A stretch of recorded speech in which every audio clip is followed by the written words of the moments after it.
नमस्कार, मी पंजाब डक। आज आहे 26 एप्रिल 2023। आजपासून शेतकऱ्याला एक अंदाज देणार आहे, कारण की तातडीचा अंदाज आहे।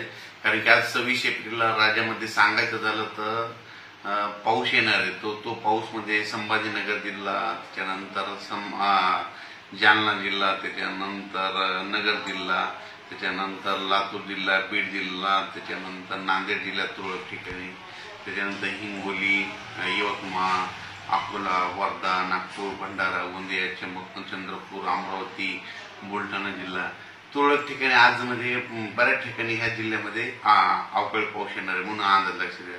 आणि ज्या ठिकाणी पाऊस नाही पडला ना त्या ठिकाणी काय होईल, रात्रीच्याला असं खूप जोरात वारं येईल म्हणून हे अंदाज लक्षात द्या।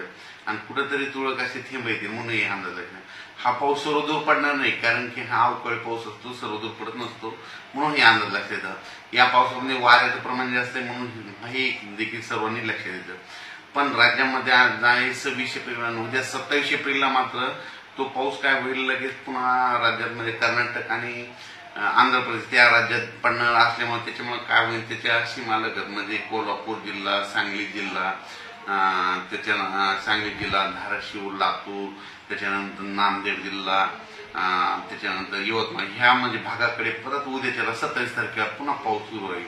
पण तो पाऊस म्हणजे जास्त सर्वदूर पडणार नाही, फक्त अवकाळी स्वरूपाचा असणार आहे म्हणून हा अंदाज लक्षात येतात। पण त्या राज्यातल्या सर्व शेतकऱ्याचा कांदा काढणी चालू, तर राज्यातल्या सर्व शेतकऱ्याला सांगू इच्छितो की ज्यांचा कांदा काढणी तुम्ही काय करा, कांदा हळद वाळू घातलेली, सगळ्यांनी हळद शिजविलेली, त्यांना सांगू इच्छितो तुम्ही काय करा, 2 मे 2025 पर्यंत तुम्ही काय करा, तुम्ही तुमच्या हळद झाकण्याची तयारी ठेवा।